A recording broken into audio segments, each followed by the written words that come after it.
All right. So, hello, Justin. Thank you for Hello. joining me here on the podcast. I'm so excited to have this conversation. Me too. Me Just too. for a little background, we came across each other's TikTok videos and kind of connected over that because I feel like we're talking about a lot of the same things in the same vein as far as relationships and accountability and reflection. Um, so if you wouldn't mind, I did hear you're recently divorced. So Yes. would you mind talking about that story? What led you to divorce and then what led you to hop on a video and share all your wisdom with everybody else? Well, I wouldn't call it wisdom. I would say personal experience that I hope that connects with somebody.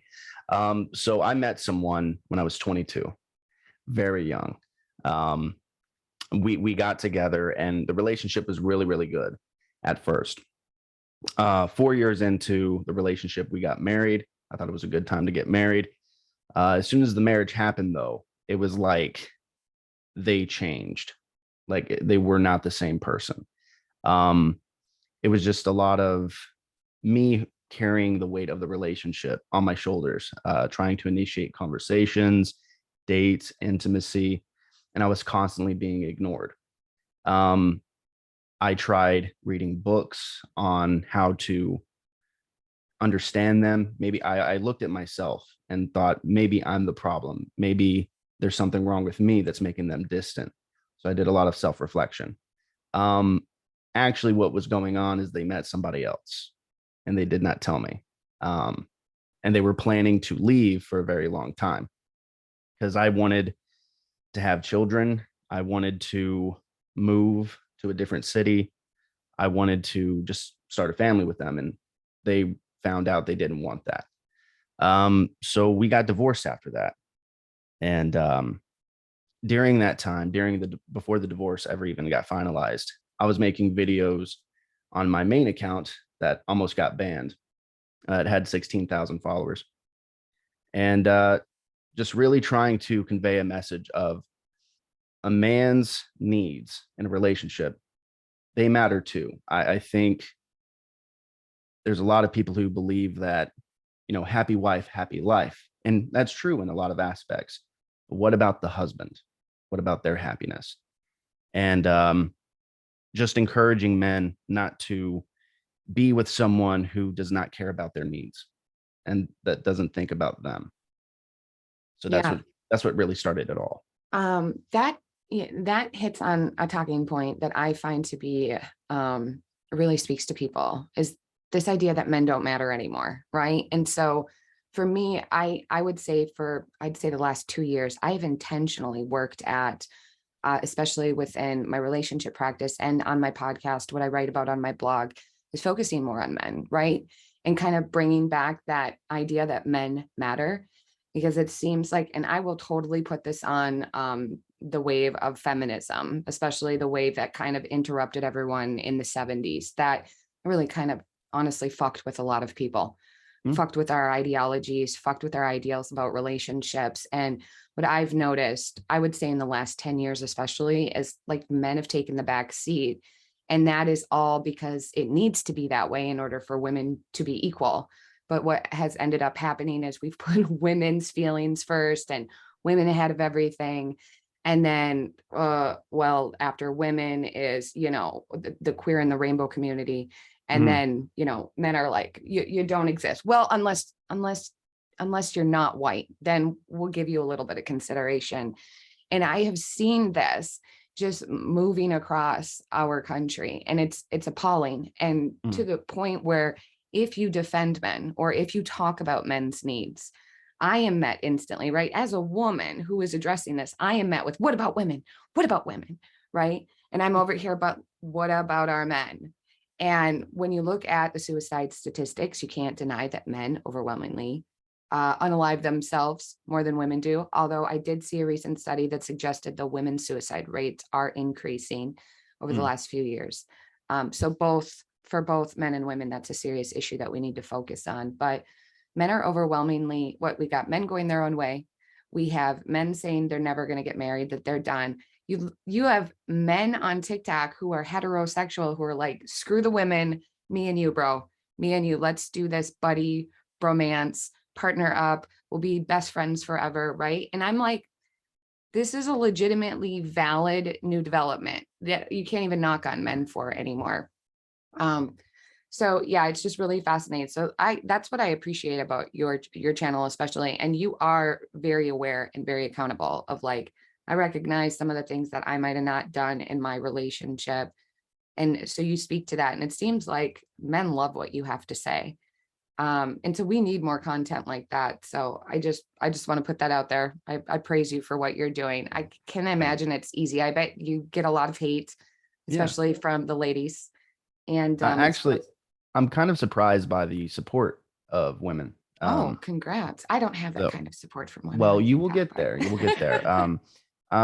The manicured mom really, I don't know if you're aware of her content, but she's very pro men. And you were speaking on the note of suicide with men. I was on that road. I went to therapy for that. Um, I was made to believe that I ruined the relationship, that it was my fault. Um, Through therapy, I found out I was a product of my father. And my father was a man who worked constantly. My mom, who's not a very good person, um, abused us when he was at work, but he did everything. He did all the cooking, the laundry. He was a servant. He was a slave to my mother. Um, and I kind of learned, you know, when she wasn't happy, things were chaotic, right? So when I started dating, I wanted to do everything possible to prevent that. So I did the work. I did the cooking, I did the cleaning, the laundry, paying the bills, staying on top of everything, and I just wanted my wife to be a princess that never had to lift a finger. I didn't want them to feel any stress in their life. I wanted them to be content. And what I did was I emptied my cup when their cup was overflowing. That's what I found through therapy. Um, I was with a narcissist. Um, they did not care about my feelings, and my dad was with a narcissist as well. So, and I look a lot like my dad. So, me and my dad joke that we were just in different timelines, that we're just the same person. Just something happened, a wormhole happened. Um, so yeah, it took me a lot to stay alive. I was drinking myself to death. It was I put all my value and worth in what a woman thought about me. Because if I didn't have a woman, I was weird. Like my life had no meaning. And through therapy, through self discovery, and talking to people on TikTok, um, it's really helped me see a new thing. And the manicured mom, which I give full credit for, watching her videos, yeah, I stopped drinking to the point of not being able to function, and I just started moving forward. Um, it was rough, but now I'm at a place where I'm completely fine. Like I'm happy everything happened the way it yeah. did. Um, it was lopsided, very one-sided relationship. That seems to be very common in relationships nowadays. Sorry, Yeah. I want to adjust my gain here. Um, that seems to be very common. And actually, just to pop back for a bit, that feeling, that low point where you were feeling like you didn't want to be around anymore. So my son went through that last March, just Mm, this year. He tried to kill himself. And it was because the end of his relationship. And I see that that's what men are doing. But when we backtrack a little bit, the messaging out there tells men that if you can't get a wife, that you're basically nothing, right? You are relegated to an incel, or something must be wrong with you, or you must be a pedo or a pervert or something like that. And so oh like yeah. men have this extreme standard. And if they fuck up in that standard, it's like, I'm going to be a loser. So I might as well take my own life, right? And I Right. mean, that was the mindset behind my son. He just felt like he couldn't win in life if he couldn't keep love. And I, I just really appreciate you being willing to talk about that, because that is such a sensitive topic, Mm, and it's hard to talk about, but it's a reality that men and women are facing in especially this country, is that low feeling where we have so many prescriptions and expectations and conditions be inundating us. And it's so overwhelming to the point that you will believe if I don't do this and this and this and this and this, I'm not worthy and my life has no meaning. And why am I here? And I think a lot of what, and this is what I appreciate about TikTok too, right? Is real people can talk to each other and talk them out of that path, right? Yeah. And Yeah. help here, shine a light on a new path for you where you can go and you can repair and you can heal and you can find what you're looking for. And so, yeah, so just really appreciate you being able to speak on that vulnerable topic. I've been watching a lot of your videos, just to kind of get a feel of like what you see out there as activations. And I came across this concept too, not just through you, but through a lot of different forms of medias. There are trigger words that are specifically designed to set people off Yeah. and turn up the activation and turn up the hate. And I'm wondering if you're noticing the same thing I am. It's right now, it's the psychology buzzwords Mhm. seem to be the trigger words and seem to be the easiest label to affix to men, right? Mm. Toxic masculinity, deficient in emotional intelligence, right? All this attachment theory and attachment style stuff. And it's, when you look at the field of psychology, the reason these terms come to be is to try and explain something. But Mhm. what ends up happening is it trickles into the mainstream. And, the words begin losing meaning, right? I just recently read this article, the field of psychology and the experts are like, you people are using the words too much. They're losing meaning. Stop it. You don't even know what you're saying. Yeah. Self-diagnosing. Self-diagnosing. But here's the weird thing, right? It's like people want to either give their partner a diagnosis or they themselves want to diagnose themselves to be a part of the diseased, dysfunctional, depressed, I have issues community. Have you been noticing that too? It's like people want to align Yeah. There themselves was with these a, labels.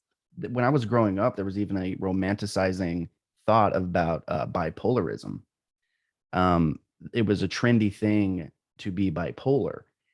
And I said, that's an affliction that people suffer with. And it's not fun. It's not something that you can just wear out on the town and have people notice it. It's something that really hurts people. Um, and avoidant attachment styles and just all these buzzwords. I do see an upward trend of people saying, well, if I can diagnose myself with something that's out of my control, then I can make excuses for my terrible behavior. And that's not the case. I think it's people trying to avoid consequence and avoid accountability. Well, I mistreated my partner because I'm an avoidant attachment. No, you're just not mentally mature.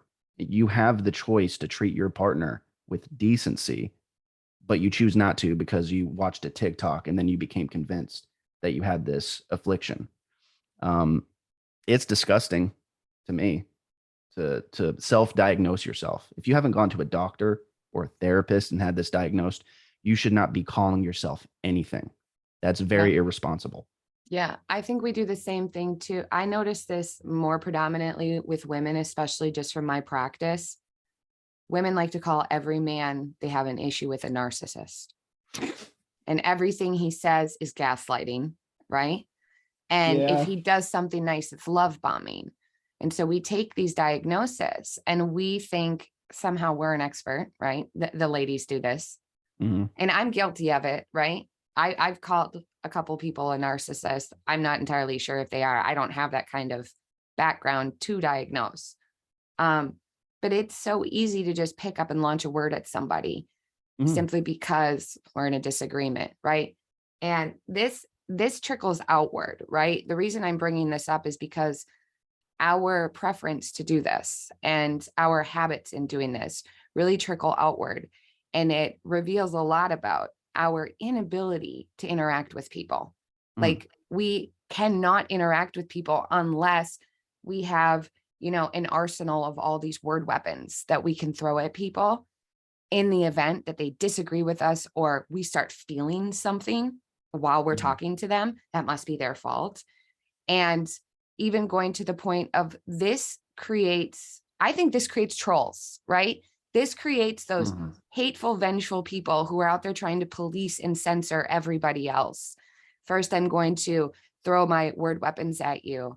And they essentially become like Karens, and they, Yeah. and it's a growing trend, like to be a bitchy, complainy, labeling troll to people.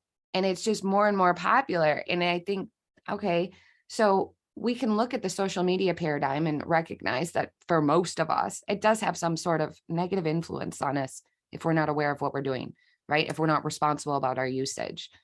But a few years back, I read this book called The Narcissism Epidemic, right? And these experts were almost dumbfounded at the fact that, it used to take a long time to figure out if this person suffered from a narcissistic personality disorder. But now you can see this growing trend where we're all kind of little mini narcissists in a way, Oh yeah. because we're so offended by someone else's opinion or by someone else's statement. And that affects our relationship ability, right? That affects our emotional intelligence more than anything, is our inability to sit with a divergent view without being reactive to it, right? We don't know how to be responsive anymore. We're just Mhm. reactive trolls.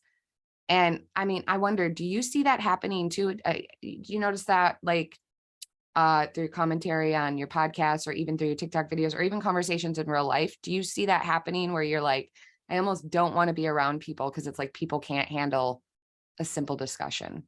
Well, it's the generation who claims to be the most empathetic are not. Um, no one can put themselves in somebody else's shoes and try to think, okay, what if I was going through that? Or what if somebody was doing that to me? How would I react? And I always form those questions when I give advice about relationships or sex. It's that, okay, you need to think, how would you feel if you were being denied constantly? Or how would you feel if you were being told everything you did was the bare minimum? And it's like it doesn't click. And it is a true symptom of narcissism to not look at somebody else's feelings and take that into consideration. And it's I mostly see self-serving. I see self-boasting, um, where people just want to appear like they have it all figured out, where they have their whole life put together and they know the answers. I know better than you because I am this. When in reality, when that camera turns off, they're a disgusting mess like the rest of us. None of us have it together constantly. Life is the search for the answer. And sometimes you never get the answer, but it's a continuous search. And just seeing these people interact together with all the confidence in the world, thinking what they're saying is correct when they could not be any more wrong. I mean, they have it half right, but my opinion is if you have something half right, you're still wrong. So don't speak confidently about something or try to diagnose people because it fits your narrative. The moment I realized that I could be in the wrong, it changed everything. It changed how I treated people. I wasn't a saint. I wasn't an angel when I was growing up. When I was a teenager, I was very full of myself. Um, but growing up and just experiencing bad treatment towards myself, like that's how I learned empathy. And it sucks I had to learn it that way. But seeing it become popular and get millions of views and people are like justifying their bad behavior because of other people. It's everyone else's problem, not mine. That's very discouraging to see. Oh yeah, it's cool to be cruel now, right? Yeah. Like being nice is so underrated, and it's everybody's all about how many mean points can I rack up. I love what you brought up, that term bare minimum. Mhm, I actually had to use it the other day.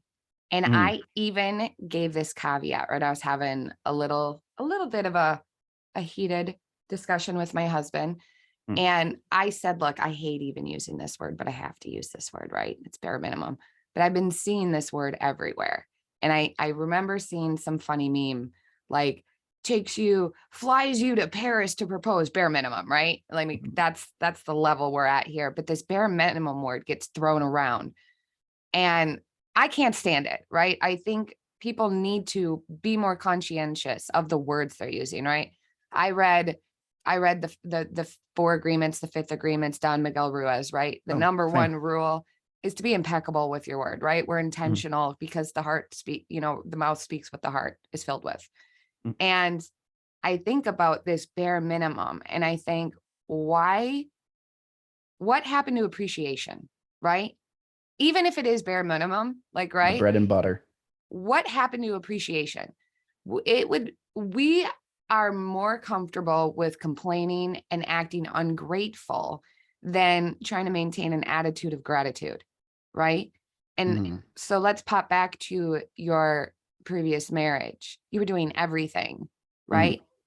Was she grateful at all?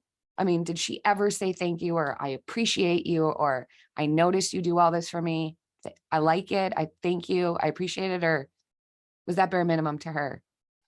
She never said the words bare minimum, but yeah, like if I took her to a city and stayed at the Marriott for the week and took her to concerts and took her to nice sushi restaurants and stuff, she was happy, but she was only happy because she was experiencing it. If I wasn't there, she probably would have had a better time.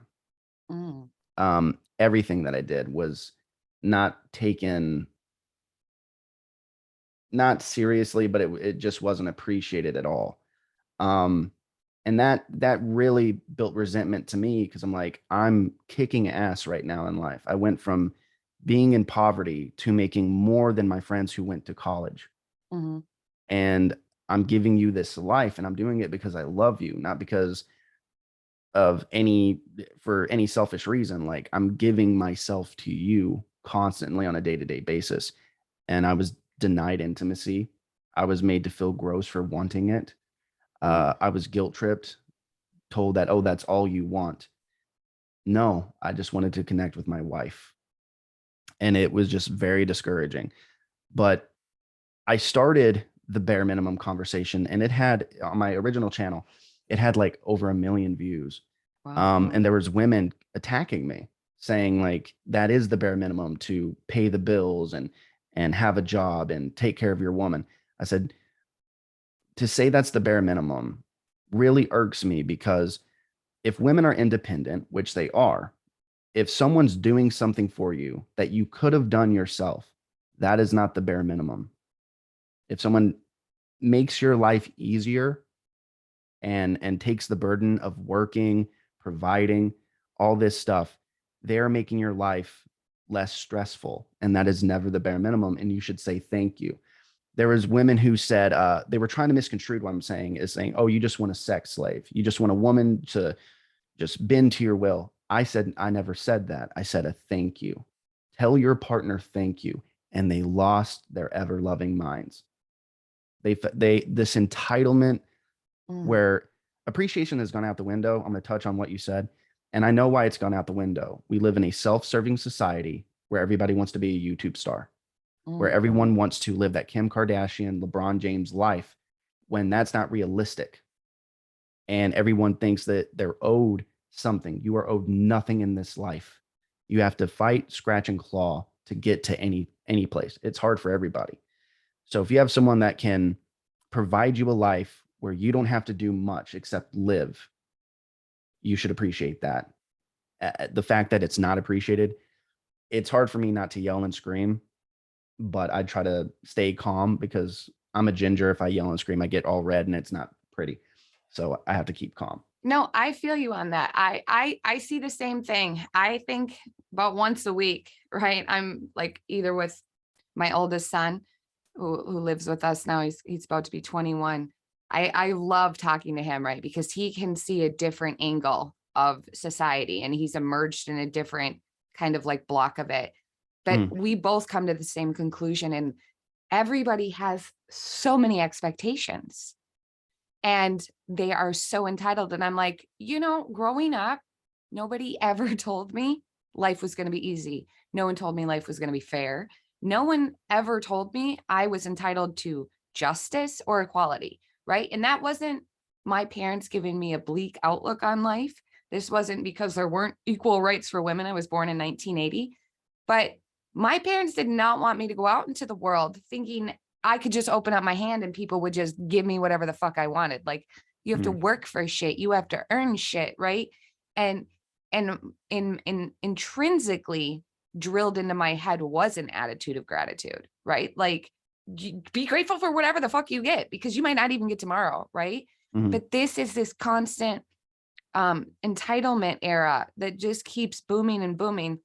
You know, the plus side is these people aren't repopulating at high rates. So anyway, but Sure. that's what's going on. Like, everyone just has this expectation, right? And the thing I hate about expectation is that, for me, that is like giving the reins to the ego. When you just walk around expecting everything, that you're an ego, and you have a pompous superiority complex going on, where like everything should just be handed to you. But we all come into this world naked and afraid and without anything. And those of us who are born to parents that make sure we don't die, you know, that's not always the best environment for us. You said you had a crappy mom. I did too. I had a horrible mom, wretched bitch. But I'm actually grateful for what a wretched bitch she was, because I feel like it made me who I am today, right? If it wasn't for Same. that, I wouldn't have developed my ability to empathize with other people, right? And so sometimes, and I know people don't like to hear this, they'd rather go, no, you were oppressed, you're a victim forever. But I came out of this bullshit, and I feel like it made me stronger, and it put me on a trajectory to the path where I am today. So I have a very weird mentality too, though. You know, and I think a lot of it comes from just theological and Christian influence. Is I see everything as a gift. Every single, even all the bad shit, right? Everything is a gift for me. And whether I wanted it or not, I got it, and I'm just going to receive it. And it's like people would rather than have that mindset on life, because, oh my God, is that mindset so rewarding, because the things you can Mm. manifest for yourself. But everyone would rather be a victim, point to all the oppression, all the systems, all the people, blah, blah, blah, all the people that did me wrong, did me dirty. And this is why I get to be a vile, wretched, horrible human being that hates everybody, and nobody deserves my love. And I think, what is that doing for you though? Right? You're lonely. You end up becoming these lonely trolls that go hunt on the internet for anyone showing an ounce of happiness so you can shit all over it. Mhm. And, you know, it's like, don't you want more meaning in life? Don't you want to connect to people in life? And instead we have, nope, nope. And I say these are prescriptions of an agenda that are intentionally designed to set us all apart, to divide us, to disconnect us, and to make us be egocentric. And I bet you see that too, right? There's so many different disconnecting influences out there, so many different systems designed to tell us we're better divided than united. You Mhm. see that too, right? Oh yeah. People create their own dragons. They want something to point at, because the hardest thing you can do in life is take that finger and point it at yourself. Self-reflecting is brutal. I had to come to terms with so many things I was doing wrong, and not to other people, but what I was doing wrong for myself, what I allowed other people to do. And to admit to myself, man, you got it wrong. You made the wrong decision here. What are you going to do to move forward? Um, and also a symptom of that, pointing the finger, trying to blame everyone. What they're trying to do is cover all the sharp edges in life. But if you cover all the sharp edges, you create a person that's very dull. There was a person, I forgot their name. They said people have become emotional hemophiliacs. The smallest inconvenience, the a word that is offensive to them can shatter their whole entire being. It will cut them and they'll bleed. Um, and I was raised, I had a good grandmother and a good father. And my grandmother taught me love and compassion and forgiveness. She was raised Methodist. So she taught me all of that stuff. And my dad taught me how to be a man, to love, to protect, to provide, all that stuff. And I've taken both of those things and applied them to my life now. I wish I would have applied it earlier, but I was a young man. I was dumb. Um, but just seeing the people who refuse to battle something for themselves, they want to battle other people, but they want their opponents to have no advantage. They want them to just bend to their will, just give up, and just do what they say.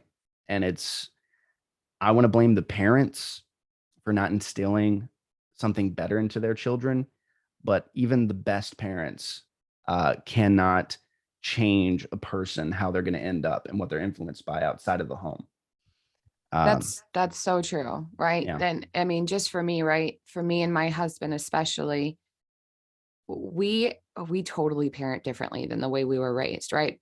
And I would say even in the beginning, I might have done a little bit of helicopter parenting, but I learned from that thanks to Dr. Shafali and the conscious family, right? And the awakened family and all of her work on that. Um, pardon me. But that's the one thing that was really hard for me to admit. And my ex and his wife, when my son attempted his life, was we all immediately went, what did I do wrong Mhm. that happened? Right. And I had that thought and I went, "Ooh, we're not doing this shit. This Mm-mm. isn't my fault. I didn't do this." Right.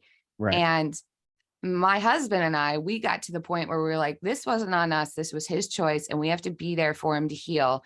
We've provided him with the tools, but like, when you get low, you don't always think about the tools you have.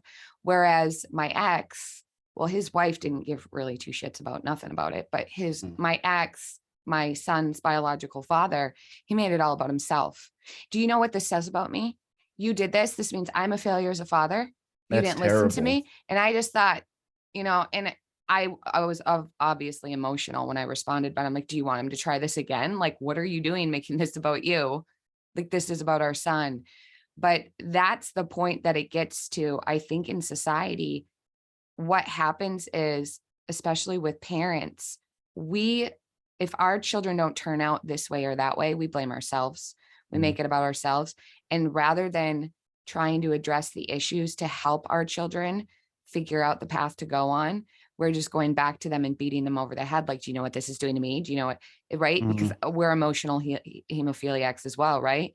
We Mhm. have to be so emotionally reactive to the actions that everybody else did that somehow it reflects on us, right? I see this Mhm. especially in the political paradigms, right? Where people will dig their heels so far into the ground to defend a position, because they're so worried about it reflecting poorly on them if they don't defend it or if their side is wrong. We have all these different inundating influences that what are we left to do but like literally just pour out our emotions. No one's Mhm. teaching us to contain them. And I think that's the big miseducation of our society is nobody teaches us how to emotionally regulate. No one teaches us really what even emotional intelligence is. We only come across that kind of word when it's being hurled at us as an attack. Um, and like specifically what I noticed, and this is why I homeschool, is like nothing of meaning or substance is being taught in public schools anymore. Like if Mhm. we really wanted to set children off in a society where they had adequate tools and resources, we would be teaching relationship intelligence and emotional regulation. And we would be teaching each other how to have open conversations with each other without being so emotionally reactive to them.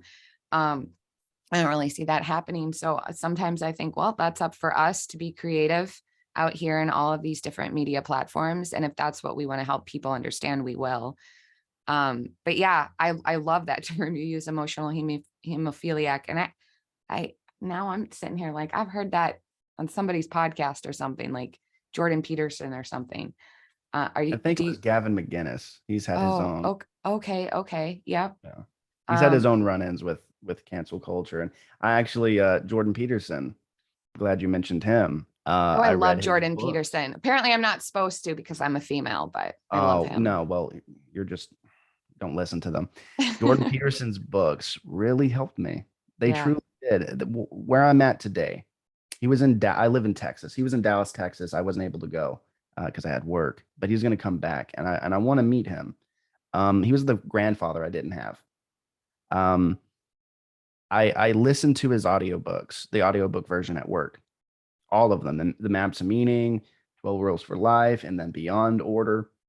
And I listened to Beyond Order after my divorce because I was like, how am I going to navigate this life? I have nothing to go off of. And I'm just, the advice I was seeing online, it was just, it wasn't meant for me. It did not connect with me. His words did.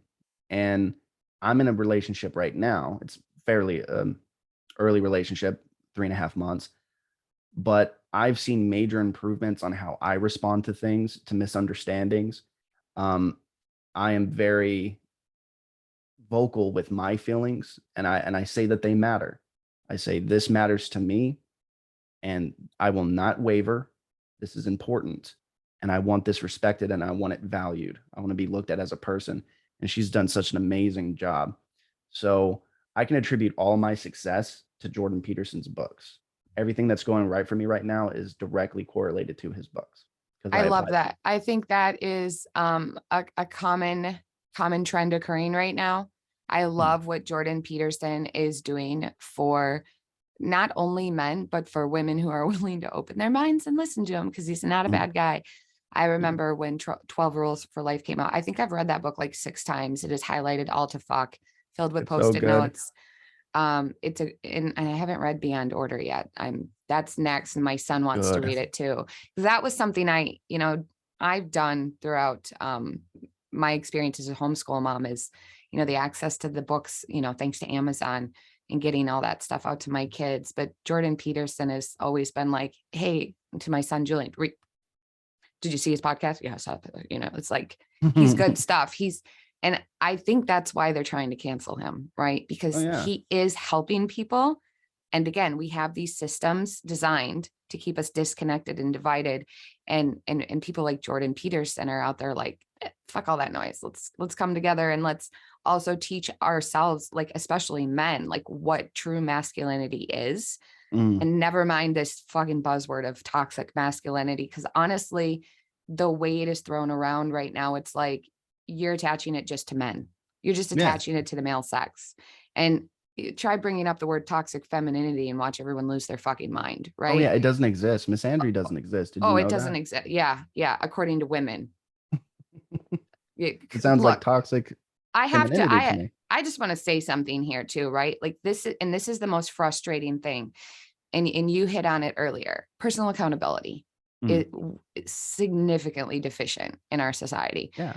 But if I'm being honest, like uh from my own anecdotal experience, which all I know is not scientific, women don't know how to fucking take accountability. Like seriously. I just wrote like a 4,000 word blog called The Accountable Woman, like trying to taking off of Jordan Peterson's whole shtick, right? Mm, And like, can I speak to women and can I teach you how to be accountable, right? Because accountability, through awareness and accountability, you get ultimate authenticity. And for me, that is the pinnacle of erotic embodiment, which is what mm. I teach. But so I'm not going to leave men out of here because I've had some conversations with some men. It's hard to take Oh, accountability, they're but insufferable too. ladies, yeah, we're all insufferable. But this accountability thing seems to be like the most assaulting idea Mm, for women post feminism in this weird era that we're in, where, well, if men are going their own way, well, we don't need anything either, right? Like I had this whole dialogue going on with some unaccountable women when I'm just trying to encourage people like how to connect and how to be more erotic with their partners. And it's like, we don't need them. We can finance ourselves, we can feed ourselves, and we can fuck ourselves. And I'm like, is that the prescription we want for our society where mm-mm. everybody's just alone? Because what did we learn thanks to COVID studies, right? That loneliness and isolation shot through the roof. Depression, anxiety, paranoia, and suicide attempts. And so we know, and I'll take this back, to Genesis and my Christian influence, it is not good for anyone to be alone. And this It's not good. idea that everybody is like, no, it's good to be alone. It's peace. It's meditative. It's contemplative. No, it's not. You weren't designed to be alone. You You're know, designed to connect. the worst punishment you can do to someone who's in prison? Put them in isolation. Solitary confinement. It'll That make you is the crazy. worst thing you can do. You're surrounded by murderers, killers, and the worst thing they can do to you is put you by yourself for days at a time. Yeah. That says something about the human condition. It truly does. And the accountability point is, like I said, it's very hard to hold yourself accountable. And with the feminist movement, which I love the first wave, I even partially like the second wave. But what it is, it's not about equality anymore. It's about equity. You don't want to do the work to get you to the equal value. You just want the value. You want what's expedient, not what's meaningful. And that's in Jordan Peterson's book.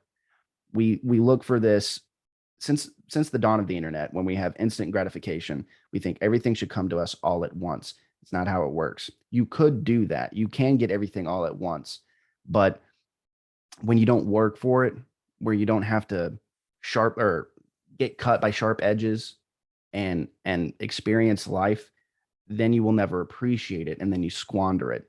I was raised in poverty, like potted meat sandwiches every day with no lights, no power. Um, the main reason, even though my father worked, my mother was a huge drug addict and would threaten to end their life or to hurt us or to divorce him if he didn't spend all of his money on getting her narcotics. So as soon as I got a good job and started making my own money and started living on my own, everything that I have is precious. Everything even the most mundane thing like this, a little Funko Pop, I'm like, wow, even that, I appreciate that so much because I worked, I made the money, and I bought it. And I don't take anything for granted anymore because life threw me through the ringer and I came out on the other side. That no one's experiencing that because I blame parents for this because there are parents who don't want their kids to ever have to struggle the way they did. But what you did is you made your kid dull. You made them emotional hemophiliacs. And now they're in this life living on their own. Oh, I'm not having things handed to me anymore. What's that about? That's where all this frustration is coming from, Yeah. is wanting the Yeah. expedient. The expedient, and then wanting to provide. I've gotten caught in that, right? Like I was doing that a little in the beginning, Mm, with my children too, right? Like I was told no, I was poor, right? I grew up in a trailer house. My parents were not good with managing money.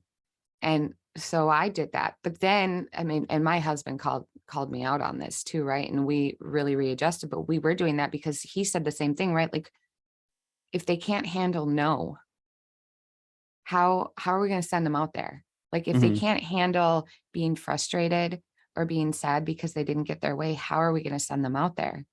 And it's mm. like, yeah, because like you don't always get what you want. And It sometimes you have never to be happens. okay with no, right? I mean, to a degree though, like the power of mentality and manifestation, you can get whatever you want, but you have to be Right, intentional.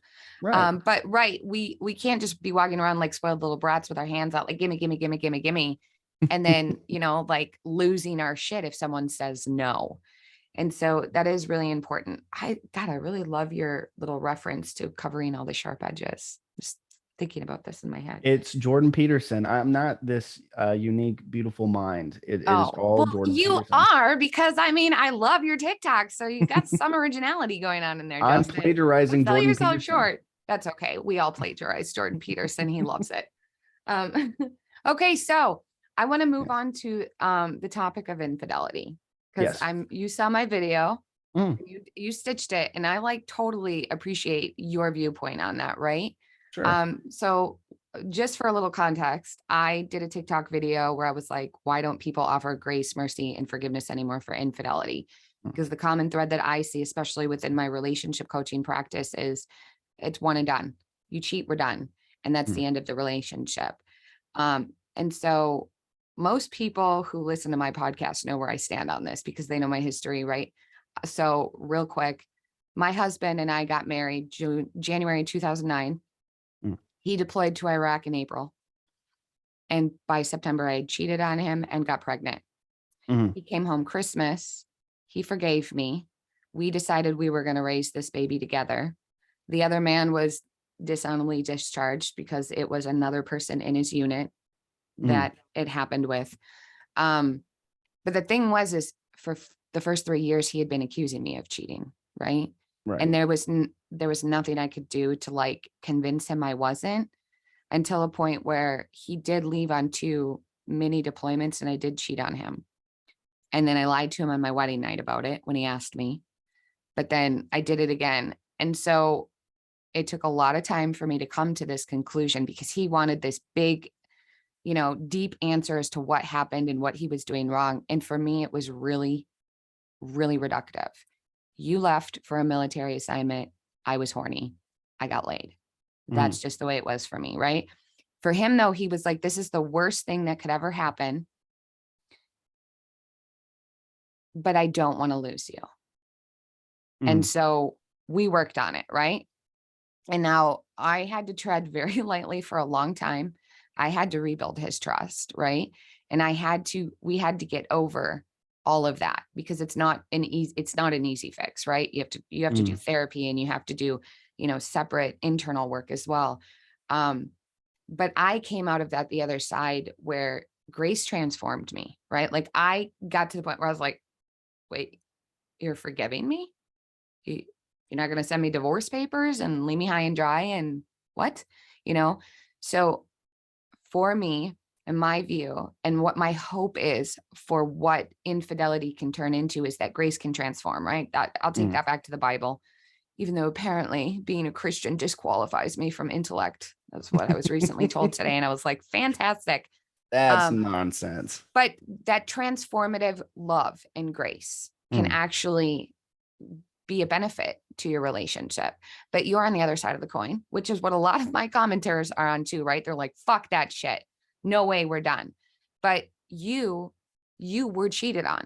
So you're coming from this from a different angle. So what say you on this? So this is my problem. This is something that I can acknowledge with myself. I put my experiences onto other people and my feelings onto other people sometimes. And I really have to step back. My first initial reaction to that came from an honest place. I hate the word "my truth." I can't believe I was about to say it. Something that is true to me that I felt. Ultimately, love is a choice. People think, oh, it's Disney. It's the cosmos. It's this force that cannot pull people away. No, at the end of the day, you decide who to love, and you can decide to forgive or not.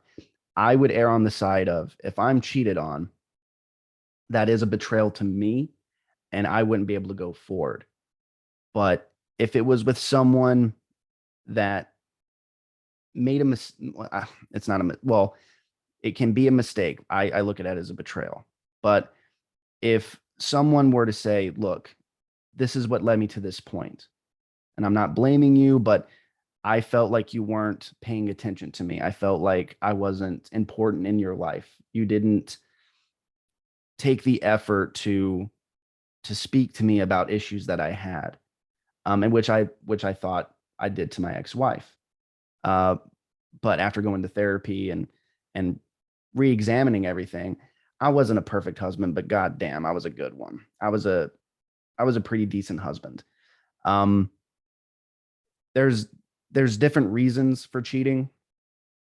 And I think in your scenario, in your situation, for him to do that for you, that is grace. And he truly does love you, and giving you that chance. And you making that decision to do that doesn't make you a monster, and it doesn't make you unforgivable. It makes you a person. Everyone has flaws. Everyone can make the wrong decisions. I myself have never cheated, but I'm human. It could happen. I constantly have to check myself. I acknowledge that there's other women out there that are beautiful, and I wonder how it would be. But I always remember, like, the person I'm with now, they're all I need. And it's all about life lessons. Your path to your knowledge now, it had to happen that way. And for me to judge that and say, no, we shouldn't have took you back, that would be insensitive. That would be ignorant on my part because I didn't live your life. So I hope you didn't get the idea that I was trying to shame you or condemn you. Not at all. Not at all. Um, I have an open appreciation for people having divergent views than I do, right? right. And especially the topic of infidelity. the majority of people, like even in my personal circle, right, are like, oh, I've never fucking done that, right? And even my sister is like, I can't believe he forgave you, right? And of course, his family all were like, you're dead to us. We can't believe you do this. Mm. But I just think it's better to have conversations like this about the topic, whether or not you've experienced it or not, with an open mind, trying to remove as much judgment as possible. That's the important part. That's how we can have connected conversations. Mm. But no, I love hearing other people's views, even when they oppose mine. Like, I'm so open to Same. everybody's views because my perspective is narrow, right? It's only mine. And it Mm. is very, very narrow. And the only way I can widen my perspective is by opening up my mind and being able to listen to other people share their perspectives, right? I think that's how we widen our perspectives, is through conversation. And Mm. which might be why our country suffers from such a narrow perspective, because we're not willing to converse. We would Mm. rather hurl accusations and judgments at each other, shame each other, because it makes us think certain things or feel certain things. And if we were in that position, this is how we'd respond. And again, going back to what you said, we don't know how to step into the shoes of another person. Mm. So no, not at all. I didn't get that vibe from you at all. I loved that you were like, I dig, this is your opinion, here's my opinion. And I think we should all be more willing to do that. Like, Mm. that's the agree to disagree thing. Yeah. Disagreement doesn't need to equal disconnection and division. It just means you have your views, I have mine, and they're never going to be the same because our whole lived experience is completely different. Oh yeah. Um, And people don't acknowledge that. And stereotypically, like, I should hate your guts. I should be giving you a tongue lashing. I right, because you were cheated on by a woman and I'm a woman that cheated. Yeah, but that's hate's not in my heart. I mean, Yeah. there are things I really do hate, but it's like things that are worthy of hatred. But people and different experiences, for me to oppose my worldview on a life I didn't live is kind of, it's counterintuitive, and it's not taken into consideration that other people are not you. Me personally, cheating is off the table. If I ever feel the need to sleep with somebody else, the relationship is over, and vice versa. And I'm glad, and I know this sounds so cliche. I'm glad I was cheated on and divorced. I was. It opened my eyes. It set me on a different path than you took, and where you're at now, you seem very well put together and seem very happy, and that was the path you needed to take. I needed to suffer the greatest heartbreak of my life to realize that, hey, you're living your life wrong Mm. and you can find better. You can do better for yourself. I stopped living for women. I lived for myself. It garnered me a following. There's a potential I can make money from this one day, um, and reach people. I've had emails and messages from men who have told me, like, the way you say what you say, it's not profound, it's not any new idea, but the way you deliver it, it finally resonated with me, and I'm going to change my life. I'm going to stop accepting half-assed love and just accept what's for me, what's meant for me, not to control the situation, not try to make anyone do anything for me, just accept my life for what it is, but just doing the right things to make it better. And I cry reading those. Hold on. Because they Uh, touch you, don't they? I know, I do too. The comments and the messages and the emails I get too. Because yeah. when you know your worth, other people are like, I want to know my worth too. And that's really touching, that you can be an inspiration to other people. And I think that's what we're all designed to be, is inspirations. We breathe life into each other through sharing our stories and our experiences, especially our pain and our suffering. Because I think that's the one thing everybody can relate to, is we all know what pain and suffering is. And we all know what that heartbreak feels like. And that's what unites us, is our pain and our suffering. And when we can acknowledge that we're all humans and we all experience those scenarios and situations in our lives, that's how you can see yourself reflected in other people. Yeah. And And I I'm think that, plagiarizing Jordan Peterson again by getting emotional. oh, no, no, no, no. I think that's lovely and I appreciate it. And you're not the first man to cry on my podcast. In fact, most men cry on my podcast. We And cry, I love ladies. that. I We know, I cry. love that. We should invite that in. It is a very vulnerable position to be in, but it is authentic, right? It's truth to men. Men do have emotions, right? I know we always talk about the masculine being logical and the feminine being emotional, but that doesn't mean women don't have logic or exercise it, or that men don't have emotions. Like Mhm. men have emotions. Their processes might be more logical, but we have to stop forgetting that men have emotions. And Mhm. then when we remember they have emotions, we also have to create the space for them to feel safe. I didn't want to say safe space, but we have to create the space for them to feel safe to express their emotions Yeah. and to And receive them and to hear them.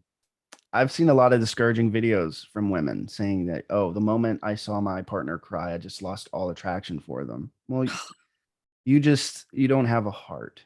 Not, I mean, you have a one that pumps blood through your veins, but the soul with inside the heart, it's not there. Yeah, And these people are not lost. I I refuse to accept that these people are lost and gone forever. There is potential to reach these people. And absolutely. the thing that will make your life better is the thing that you will hate to hear the most, Mm, because nobody wants to do the work to get there. Um, my partner has cried in front of me, and I have cried in front of them, pouring our souls to each other. And I was afraid to do that. I was like, I don't want you to not be attracted to me if I tell you what's I know going to make me cry. Because it was talking about my mother. And they said, if you cry, I will not stop loving you. You're allowed to show your emotions. Who did this to you? And I said, a lot of people. But at that moment, I was able to decompress. For a year, I was pent up. I had all this pent up anger and frustration that I never lashed out, thankfully. But internally, I was rotting from within. And reading the Jordan Peterson books and connecting with the women I met on TikTok. I mentioned before the manicured mom, the dadvocate. Um, I forgot her name, Megan something, Megan King, or no, Emily King. All these people, it made me think, oh wow, women actually do care. yeah. So don't There's give some up. of us out there. There's some of us out there. Oh, and you are one. Now I'm adding you to the I'm not list. available though. So, No, but and I like do not you, have a sister, even though people keep asking. Nope, I don't have an but available sister. I'm going to put you on the Mount Rushmore of the cornerstone of women that have Oh, really influenced my like. I really love your thank you. content too. I've been watching Thank it, you. and you're no nonsense.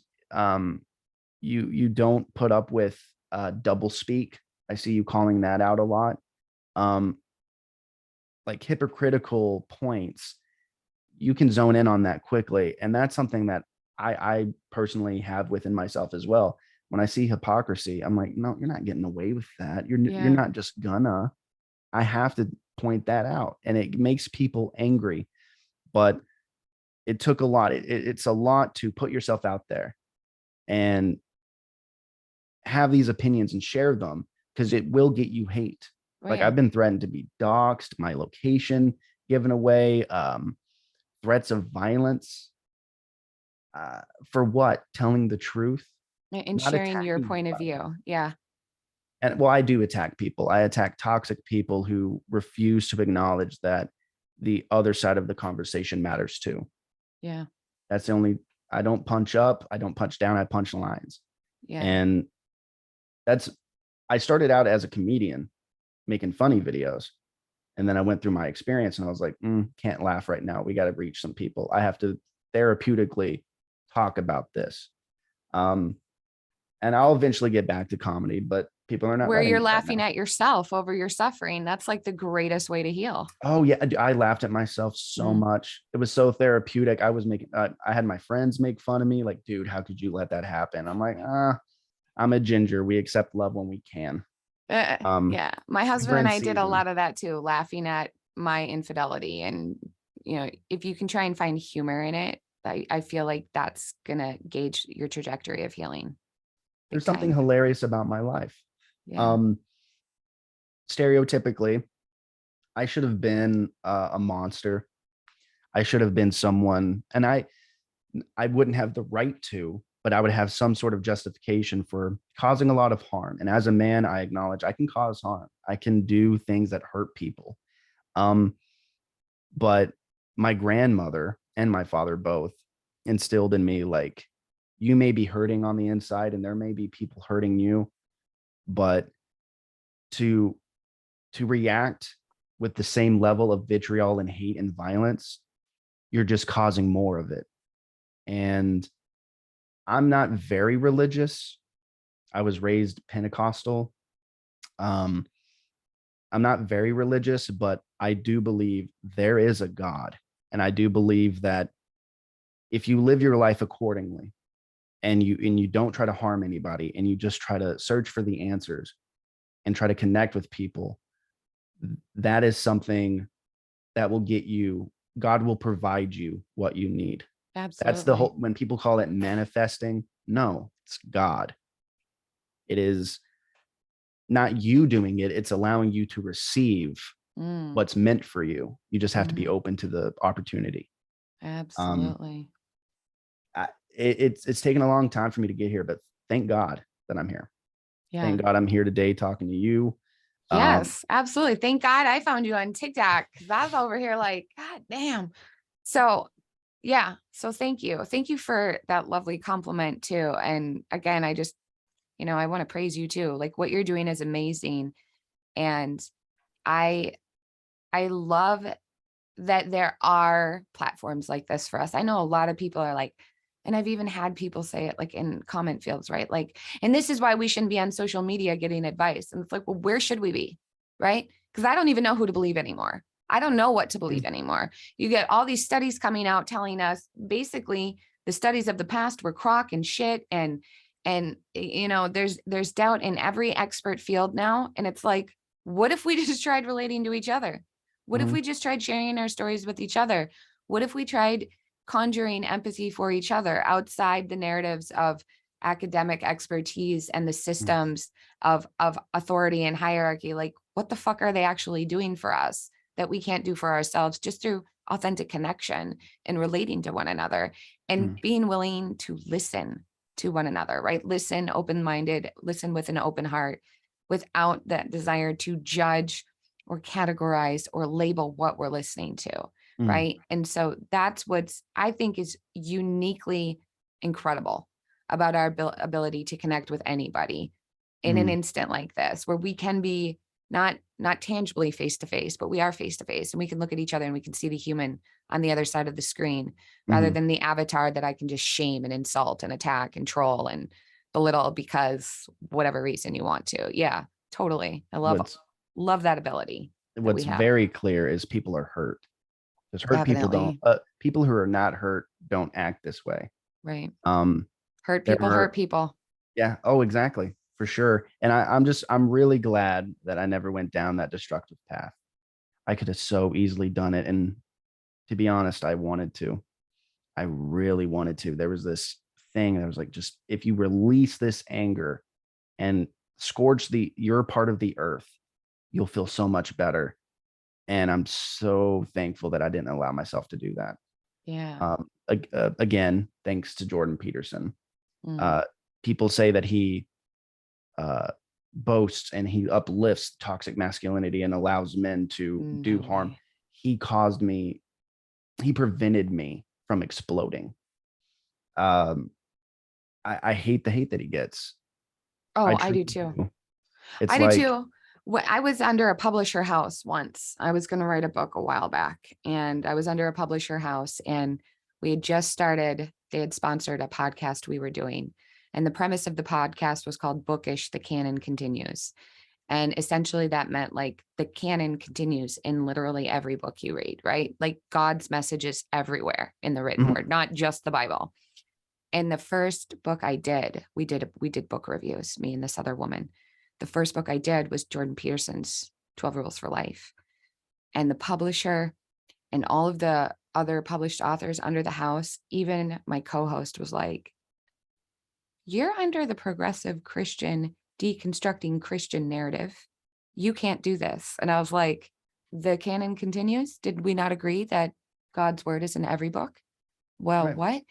And people really will get in there like that with a wedge and tell you, this is not your lane. This person is not a part of this lane. This idea is not a part of this lane. You must reject it.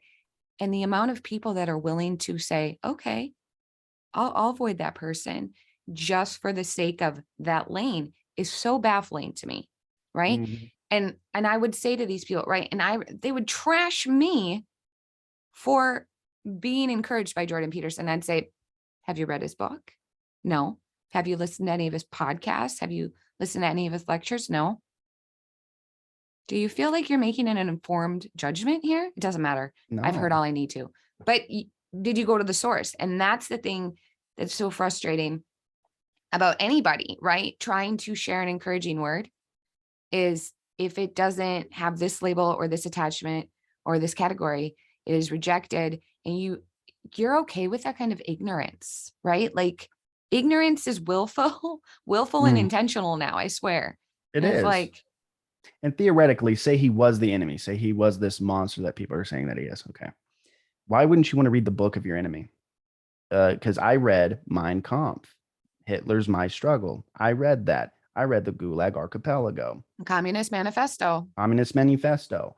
I read those things. I'm very aware of the evil that people can cause. And when you ignore it, theoretically, if he was a danger, you would want to get your hands on that book and analyze it front to back. So you could Um, watch for the signs at least. what it is willful ignorance because there is truth in that book. It may not be everyone's truth, but I think there's truth in everything. I don't think everything's a lie, but for them not to want to read that book or listen to him, they may see clips that are taken out of context, but not to listen to the man. There's a fear that he might say something correct. Mm-hmm. And speech that's constantly shut down is something that I look for. Oh, they tried to cancel them. I'm going to see what they're about. Mm-hmm. Oh, they're saying that he's a terrible person. Okay, I'm going to go study him. I'm going to go see if that's really true. And more often than not, they're afraid of the message because Yeah, there's some truth in it and it's not that evil. no, that's the most obvious thing. I've noticed that ever since I was little, right? Is the people that everyone is pointing at going, bad, don't listen to, stay away from, are the people I'm most drawn to. Like if you're going to go that hard to cancel someone, what's his name? Andrew Tate, he Mhm. got canceled. I was barely familiar with him. I had seen some of his clips here and there. I had heard his name referenced, but I didn't know anything about him. Then all of a sudden he's canceled. You have banks canceling him. You have Uber canceling him, right? You have PayPal canceling him. Mhm. And I'm like, who's this guy? Hold on. And I think I spent all day going to find the videos that I could that they hadn't removed of his. And I've listened to them, right? And okay, on the surface, and I'll say this about anyone, I don't think it's fair that men get to sit there topless and I get my videos taken down if my cleavage hangs out. Andrew Tate, work on that. Please Work just be on that. fair. I would love to be topless, but then I don't think anyone would listen to me. They just, And but it'd just be white noise. so there's some things, right? I like his talk. Yeah. I think he's clever. I think he has a lot of lived experience. Do I agree with everything he says? No. Same. I can listen to anyone and go, well, I wouldn't say it like that. That was a little, but that doesn't matter, right? Sometimes you can look beyond the presentation and delivery to Mm. see what like the substance of the message is. Yeah. And just to speak on that for a minute is just, okay, the more you go hard to cancel someone, look what you did. Like me, especially, right? I'm like, I spent all day trying to figure out who this dude was because you're trying to silence him. Mhm. Censor police, you're not doing it right, because the more you bring it to our attention, the more attention we're going to give it. Yeah. And it's Canceling doesn't work anymore. It truly no, doesn't. He's no. off the mark, but he's in the right direction. Yeah. He's close. Yeah.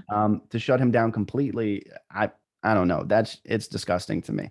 But something about, oh, don't listen to that person. Well, there's this book called the Bible, and there were passages in that book where people said, oh, don't listen to Jesus.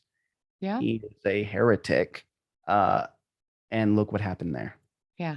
Um, and I'm not saying Jordan Peterson or Andrew Tate is Jesus can amount to the man. We could say Jordan Peterson is a modern day Messiah. Well, He is healing people the way he through does, proximity. the way he does, the way he talks about Jesus, because I was turned off by religion for a long time because it was Pentecostal, but it was a cult. It was a straight up cult. Um, but the way he talks about Jesus, that is one of the most important pieces of literature you should ever read. If you don't want to read the Bible because you're not religious, whatever, read it. Read it like it is fiction, and then look at the concepts and the just the meaning of Jesus themselves. That is literally the best way you can possibly live. Not for yourself, that you are living to send a message, whatever that message is, as long as it's a good one. Sacrificing your life for others, being willing to sacrifice your life for people that even hate you. It sounds like Jordan Peterson, that he in the midst of all this hate and vitriol he gets and what he's been through, he had to go to rehab. His wife almost died. He was suffering a tremendous amount of stress. He was like, no, these men need help. And I don't care what anyone says, I'm going to help them. I was like, that dude has whatever he says. I got his back. I will support that unless he says something completely evil, which he has not yet. I will always support Jordan Peterson, even at my own detriment. If people want to stop talking to me because I support Jordan Peterson, good. More for me. Yeah. More Jordan Peterson. And isn't that interesting how hard people will try and control who you're influenced by or who you support or what you're interested in, right? Like we're all little control freaks all of a sudden, and we get to just dictate and delegate to everybody. Like, this is what you do. And I think, well, how would you feel if someone was doing that to you though? Like, why would we do that? That's a whole stepping into the shoes of other people. But then going back to, why don't you treat people the way you want them to treat you, not the way you think they're going to treat you? Right? That's the one thing that we don't think about. You're treating people the way you think they'd treat you rather than treating them the way you want them to treat you. We manipulated that golden rule. Yeah. To matching biblical energy. rule. Yeah. So we're matching the energy rather than creating our own energy and setting the energy scene for our atmosphere. We're going, what's your energy? And I get why. We're mimetic creatures, right? Mimesis is a real thing. We're little fucking copycats. That's how we learn. But that doesn't have to be the way it is. And that, going back to Jesus, that's what I see as focal throughout the tenets of Jesus is Jesus was trying to teach you to know who you are, to know your self-worth. And when you know who you are, nobody can fuck with you. Right? Exactly. No one can fuck with you. you. Didn't say it like that, but no, yeah, that was the message. I translated modern day translation. When you know who you are, ain't nobody fucking with you. But it's the new true. bad bitch version. Exactly. NIV. Bad bitch version. Definitely.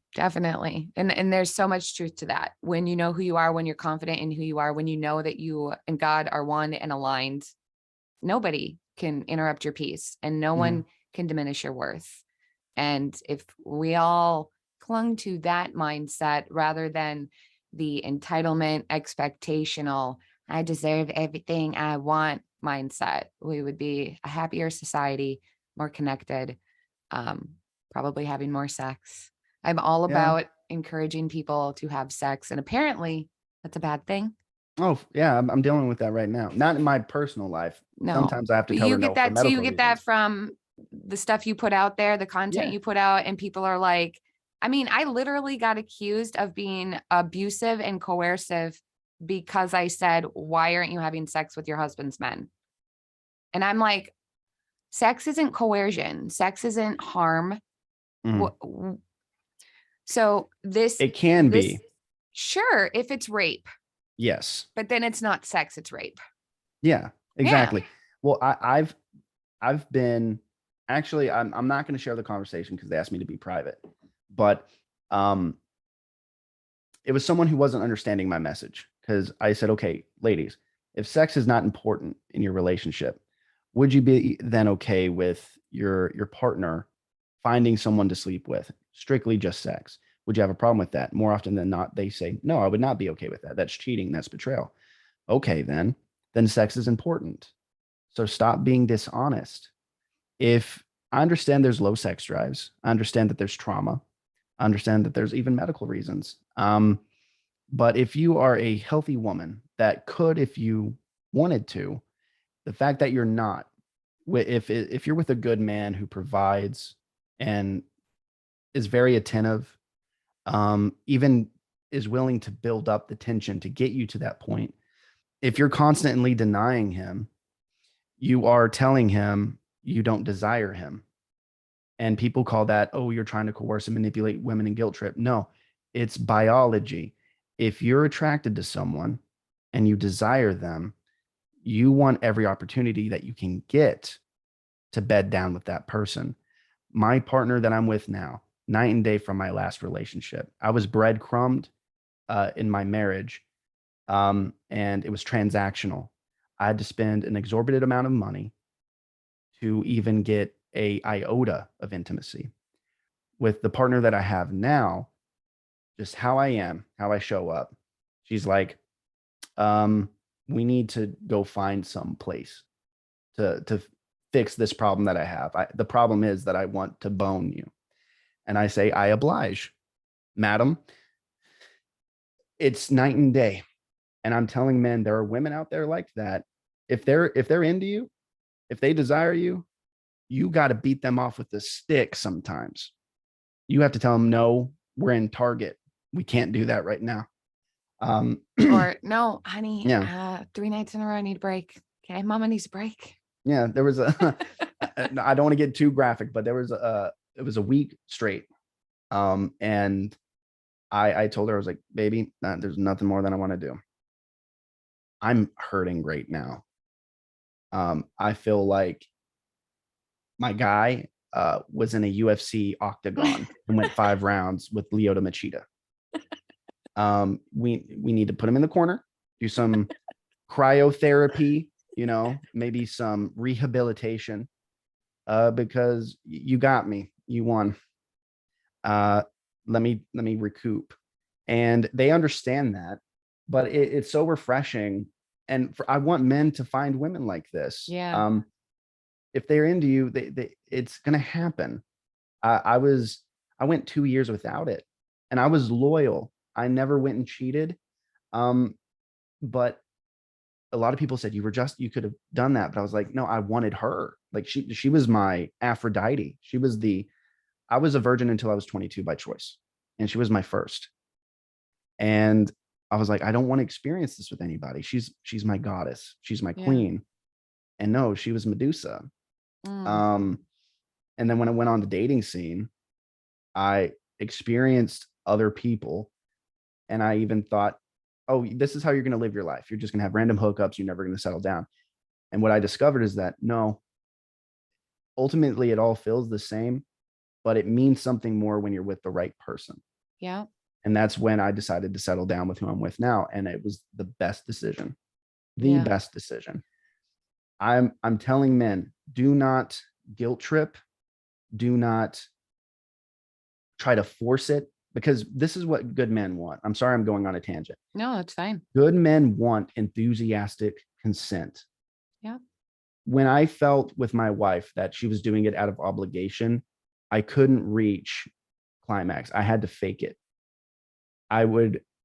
It was so unenjoyable for me because I knew she was only doing it because she felt obligated. Mm-hmm. So I stopped asking. Mm-hmm. And I just accepted that part of our relationship was probably going to be over. And I sensed the end of the relationship happening. Men want their women to pursue them. Yeah. There's nothing more confidence building than a woman telling you that you're with, I just want you. I crave you so much right now. You could do that to me one time a month and I'm good. I'm fine. As long as I know I'm desired and wanted, it doesn't have to be every single day. Yeah. So here's the fun thing about women, right? Mm-hmm. And there's data and studies to back this up if people need their citations. But one of the reasons that women are having less and less sex with their partners is because of their self-esteem and their self-image. And this goes back to, and this is a mindset I'm always trying to push, right? Is when you love yourself and you know your worth, and you can look at yourself and go, fuck yeah, I'm sexy. I'd fuck me. Mm-hmm. That's what helps activate arousal, especially for women, right? Mm-hmm. The other side of the coin is women are narcissistic when it comes to sexual pursuit, right? They want to be the object of desire. And I know there are a lot of women out there that are like, I do not want to be an object of desire, but yes, the fuck you do. Liars. Women are overwhelmingly more aroused by the idea that they are the one making their man horny. Like that's the program, right? You want me? Yeah, you do. We're narcissistic in that way, right? And so we want the pursuit, and we want to be chased after, and we want to be desired, but only if we actually believe that about ourselves, that I'm desirable, that I'm sexy, that I look good naked. But with social media and with all the nasty narratives out there, it's hard for a woman to know her worth. It's hard for a woman to love herself. And, one of my formative practices, especially for women in teaching body positivity, is I do a mirror meditation. And I tell a woman every day, you're going to take 5 minutes, you're going to stand in front of your mirror, and you're going to find a new part of your body that you love. Right. And eventually you'll get to a point where you love every inch of your skin. And that full embodied love for yourself, that's going to give you a glow and radiance that everybody else is going to see. Your partner can read that energy when you come into that love and awareness of yourself.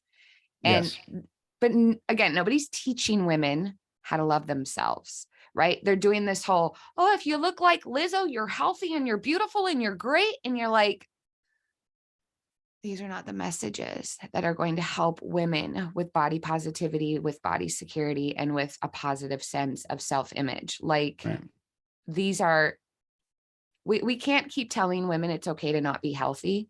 And also for women, right? And I learned this on my own because I went through a phase where I was like, I don't need to dress up or look good or stay in shape and impress my man. I already impressed him. But I want my man to impress me all the time, right? Like, I don't want you to come home from working 15 hours in the fucking farm field, smelling like dirt and manure, getting all over me, right? So the same thing is like women stop taking care of themselves because some messaging told them that doing that was objectifying you and you were just doing this to please your husband, and it's not really about you. Sometimes I do want to sit in yoga pants all day and not leave the fucking couch and fucking binge Desperate Housewives, right? Fine. Yes. But other times when I'm feeling myself, I am going to present that to the world, right? And that's where clothing comes into play, right? And women, we have this whole market dedicated to us to help us look good so that we can feel good. Now, I'm not telling women, if you don't get your hair done and your nails done, and you don't throw the false eyelashes on and blah, blah, blah, you can't love yourself. But I'm saying we have so many tools and resources to help us love ourselves. Why are we choosing instead to go, no, I just want to be a blubbering slob that's at home all day and I don't do shit for nobody. Fuck you, I don't have to. Like, that's such a shitty mindset. Like, and then you're also teaching this to your children. So do you have daughters? Is that how you want your daughter to be?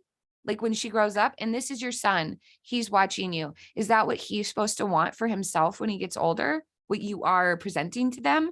Or do you want to model what you want, right? Be the change you want in your relationship. Be the security for yourself that you want. And all of that stuff just expands outward. Like when you can do that for yourself, that influence and impact in your proximity is astounding. When you learn to love yourself, that shit trickles out and it teaches you how to learn or how to love everybody else. But it has to start with you, and you have to care about yourself. And you also have to put some fucking effort into your relationship, right? Like I literally said this last night to my husband. I said, look, I gotta be honest with you. I do most of the work for our relationship, right? Not the house, not the kids, not all that. But when it comes to the relationship, I'm the researcher, I'm the initiator, I'm the investigator, I'm the discovering new ideas to it's 80-20, babe. It's 80-20. And it should be 50-50. Or maybe it can be, I'm doing 100% here, whatever, however you want to decipher it up. But we need to equally invest in our relationships. Absolutely. That's separate from investing in your kids, investing in your home and maintaining like your responsibilities externally. Right. And I think a lot of women get tripped up in that, where they think I have to refocus all priority to children. And it's like, no, your relationship has to matter. And in that relationship, that includes am I working on myself? Am I building up my own confidence? It's not just about building up my partner. Am I building up myself? And that's what we're modeling to each other. If I'm building up myself, my partner's going to build up themselves, and then we're going to build up each other. And it's Yeah, that's just how it this works. whole effect that just keeps opening up and expanding. So just to Yeah. throw that in there for ladies, like the more you're willing to like look at yourself and really accept yourself and love yourself, that's really going to help activate your arousal, and it's going to up your erotic desire.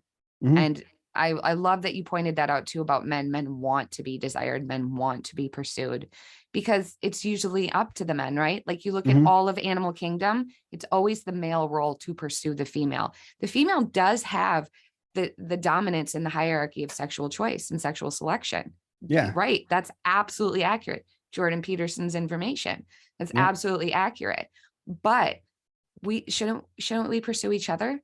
I mean, Yeah. yeah, sure, the male species is the pursuer, but why aren't you pursuing him? And why aren't you telling him that you desire him and that you want him? And so that's equally important. And it sounds like that's what you have right now. And so that's And awesome. plentiful. Mm, Another side of that, and I don't know if you've uh, ever heard of this or came to this idea. What you said was completely true, but I think there's something that's also true. I think there are women in relationships, and men do this too. So I'm not just trying to bash on women this whole podcast, but there are women who get complacent in their relationship. Um, why do we all want the McRib as soon as it comes out? Because it's not out all the time. I know it's unhealthy, but it's delicious. It's my guilty pleasure. There are women in relationships who know at the drop of a hat, at the moment they have a beck and call for it, they will have sex. Men don't have that certainty. They don't have that 100% guarantee. And when a woman knows that she can have sex at any moment, she can go without it for a long time because she knows she'll get a yes. So some women do get complacent in that. And when men don't have that guarantee, they're like, okay, is it going to be a month? Is it going to be 2 months? Is it going to be 3 months? It is a woman's responsibility in her relationship to meet him halfway and to pursue him and to let him have that certainty. Honey, you can have this any good old time that you want, unless, something terrible is happening. Men need to have that guarantee that women have in relationships when it comes to sex. Consent matters, enthusiastic consent matters, but you should be with someone where consent doesn't even have to be asked. It's yeah, just there. You feel it. It's a primal magnetism to your partner. And that's what men are suffering with right now is there are a lot of women who are complacent. They know they're mhm, beautiful, but they're complacent because they know they'll get it all the time. Does that make any sense? What is your thought? totally. Totally. No, I know that too about me, right? Well, that's not actually true. My husband works a lot, so I have actually heard no more than I want to. But no, and that's a common complaint within the relationship coaching that I do, right? Is people get into a relationship and number one, they don't even have a conversation about what they want, right? So I always try and introduce this relationship bill of rights, and I try and have my couples write their own relationship bill of rights. Like I use an example I got from a book, and it's really just the principles and the values. I don't like the word expectation, so I won't call them Right. expectation, but it's more or less your expectation for a relationship, and what your rights are within the relationship. And so number one, people aren't having conversations like that, right? They're not saying, if we get married, like, I like sex, and I'm gonna keep wanting sex even after we have babies. Like, I'm gonna still Mm. want sex. Is that what you're going to want to? And what are we going to do if you get to a point where you don't, right? So that's the most important part. It's, I think couples just go into relationships expecting things, even Yes. unconscious expectations. For many men, not all men, but for many men, marriage equals sex partner for life, right? And That's that what I was thought. my mindset too, right? Like, the reason I married is because I want to fuck this man for the rest of my life. No joke. How We dare got you? married for the insurance reasons too. He was deploying. Obviously, it was a quick wedding. We Mhm. we just decided we were going to be together. We didn't need a marriage license, but military, whatever, perks. But that is the mindset of a lot of people, where marriage equals sex partner. Like marriage is about sex, right? And marriage has always been about sex. I know a lot of people are like, no, it's about calling a woman a piece of property. Yep.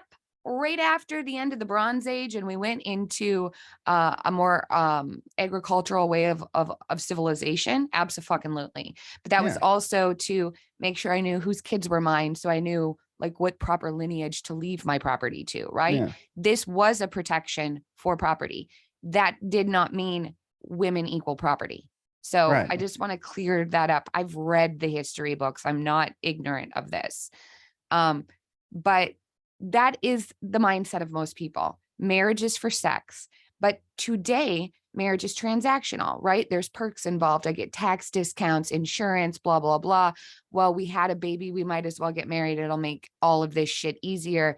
It's like, don't people get married for love and sex anymore? And again, going back, having conversations about this. Stop walking into relationships with unconscious expectations where the man is like, this means I'm gonna get sex all the time. And the woman's like, I never have to have sex again. Yeah, it's conflicting. So you're going to have sex while you're dating. You're going to stop once you get married, which is what happens, right? And I've had women tell me that. Well, I thought dating was about sex. I thought once I got married, I'd have the kids. I didn't have to have sex anymore. Why would you not want to have sex? So there's my question. This is a question I ask people all the time. And I've had a lot of clients try and come to me and go, I'm asexual. That's not a thing for humans. It's really not a thing. We are biologically wired to be sexual creatures, not asexual, right? Like we're not flowers or tomatoes. We're people. And, you know, working with these women, they do come to find out, oh, I'm not asexual. I didn't know my own body. I didn't know what I liked. I never even had an orgasm. So no wonder I wasn't enjoying sex, right? I've never been with a connected partner. Or for a lot of women don't like sex because they've never had a stable male relationship in their entire life, including their dad. And that can really leave a big fucking hole in their hearts. And it can lead to nothing but confusion. And they don't know how to connect to people. Right. And that's why the single parent household epidemic is a huge problem, not just for young men, but for young women as well. If we don't have all of these dynamics that are modeled to us in front of us, especially the modeling of like what prioritizing a partner looks like versus children, what it looks like to be in a paternal, intimate, romantic relationship, that's not modeled to people. They don't get to see that. So everybody's walking into relationships like, well, you know, I learned on TikTok how to be in a relationship. You know, that's what I get. That's what I get. Oh, it kind of seems like I'm taking a jab at us though, because you can learn from us on TikTok. Yeah, I mean, there's an exception to rules. But you know what I'm getting at is we just don't have those models out there. And so if you lack those models, that's why those conversations are even more important, to sit down and have a discussion about like, what are your expectations about sex in a relationship? How important is it to you? And to have that discussion before you sign a marriage license, because there are so many men trapped in sexless relationships. And that is so heartbreaking. Not now, but right. Past me. Like my past client couple that I was working with, I actually had to stop seeing them because we were getting nowhere. But he was, the only time he ever had sex was once a year. And coincidentally, that was every time she got pregnant. So they had 4 kids within a year, or within 4 years, 5 years, but no more sex after that. So his request was, why can't I get someone else? You don't want sex. What am I supposed to do? That's a common question, right? And you've even been presented with that. It's like, what do men do then if their women aren't giving it to them? And then we're opening the door of adultery here now. Does that give you permission to go? And a lot of men do it anyway. You know, they don't have a conversation. They go step out. I mean, they're a little too honest in their comments, especially on the TikTok, where they're telling you. And there are so many men that are doing it. And it's like, this just all falls back into play why conversation is really important, and being intentional about what your wants and your desires and your expectations are for the relationship. And if you're not finding agreement with that, you're fucking done. Like, honestly. Right. And it's hard to tell people that too. Like, it's over, move on. Oh yeah. Which I should have done in my last relationship. But what I did correct with this one, before we started dating seriously, uh, we went on our first date. We went to a restaurant. Something clicked. We did it the first date. Um, and before the relationship started, I said, okay, this is very important to me. This is one of the four pillars of my relationship that I want to have. It's very important to me. How do you feel about it? And I thought I was dreaming. She said exactly what I wanted. And I said, are you saying this because you think I want to hear this? Because I'm willing to compromise if you have your own wants and desires and your limitations. She said, nope, I think we are two puzzle pieces that match perfectly. I I said, love yep, that. I'm going to be with you. Um, the other point I wanted to make, uh, what was it? It was bringing up infidelity. Oh, yes. So for the women who think sex is not important and wouldn't want their partners to do that, and they're okay with not having sex in their relationship, if you're having a loyal partner, you're forcing that partner into celibacy. You are now controlling your partner's sex life. That's not fair. There's women who go through it too, not as much, but enough for it to be a problem. But if a man's loyal to you, you're forcing him to do something against his will. And women should not be forced to have sex at all. That is never a good case scenario. Right. But it is a selfish, possessive thing. If you are a woman and don't want to have sex, to prevent your partner from having sex, that is very unreasonable to me. That's cock control, ladies. It's cock control. That is, and then you ask them, what? Well, then why would you have a problem if they slept with somebody else? The fear. They'll say, oh, because that's cheating, that's betrayal. We're together. He's mine. The fear, the actual reason is that he might go sleep with somebody, say, oh, a woman who's actually into me that wants to be on top of me all the time. Why am I with her? That's the fear. Yeah, the There fear are that women, somebody else is going to provide better for your man. exactly. And it's Hmm. their inability to raise it up. And I Hmm. try to be empathetic with these people. I understand there's different levels on the sex spectrum of drive. But at some point you have to say, okay, I need to work on this. I need, maybe it's because I haven't experienced an orgasm or that I haven't explored my body enough. Let's dive in the pool real quick. Let's throw caution to the wind and try. Yeah. But there's people that are not even willing to try. No. Um, and this is kind of nihilistic on my part. Sex is the easiest thing you can do. That's why there's almost 8 billion people on this planet. Yep. It's not hard. It's not Nope. difficult. Nope. It, It's really it's not. we're equipped for it. We're Literally equipped. programmed for it. Like we have the internal like curriculum for it. Mhm. Yeah, And absolutely. if it's men's responsibility too. If their woman is not being satisfied, there are ways to learn Yep. about them. You explore. You're going to make mistakes. You're going to embarrass yourself. You're going to feel silly, but you need to explore with your partner. And at the beginning stages of my new relationship, I said, what I want us to do is I want us to get in that bed and we're going to discover new land together. We are going to discover what we like and define the parameters of how we do this action because I immediately loved her. Yeah. Um, I said, I want to express my love in a way that you will feel it, that you will think about it the next day, and vice versa. Hmm. And then we spent that time exploring each other. And it is the most meaningful physical connection I've ever had in my life. I love that for And I you. wouldn't trade it for anything.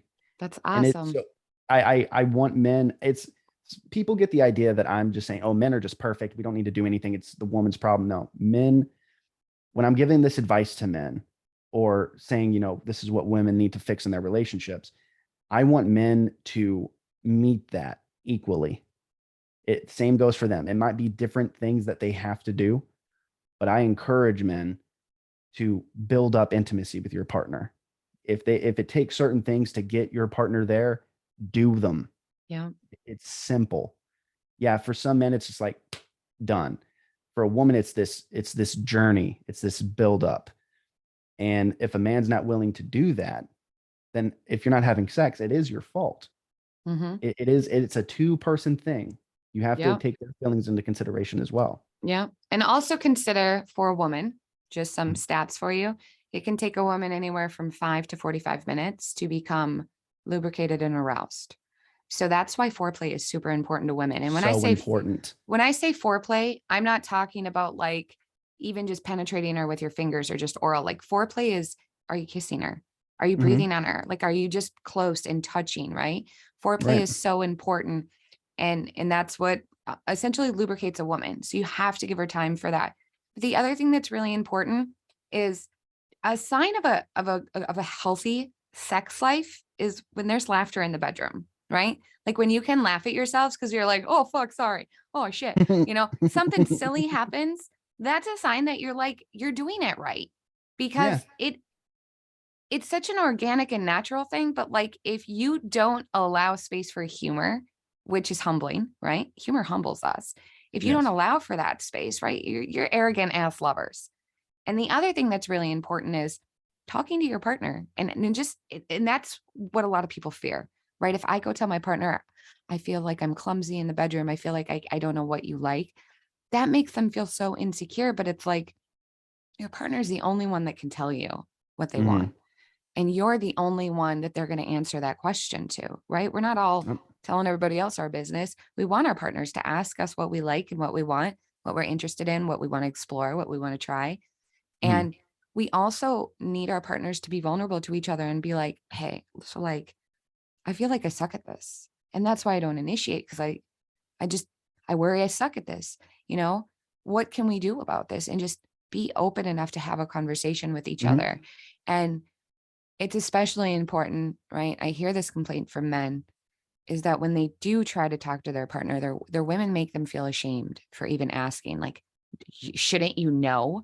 Been No, there. no, because this is our sexual relationship. I might have experience from the past, but you don't want me to bring those assumptions in here. You want me to No. talk to you and be aware of what you like and what you want and what works for you and what doesn't. And it's important that we're having conversation because communication is also lubrication. So Right. when we're comfortable with having a conversation with each other and having a conversation the next day, like, I really liked what we did last night, or that one thing you did last night, let's not do that again, or let's try that again, or let's up that ante or do this or whatever it is. It's the conversation is super important. But Hmm. being mindful that like the person we're talking to is the person we love. So we don't want to ridicule them or embarrass them or make them Right. feel shame. We don't want to judge them or criticize them. We want to thank them and appreciate them for walking into this vulnerable space and being like, I just want to please you. I just want to make you happy. I just want to Mhm. satisfy you. I need pointers. And then say, thank you. Thank you for asking me. And then share, right? Because Right. sharing is caring. And we It need to do is. that with each other.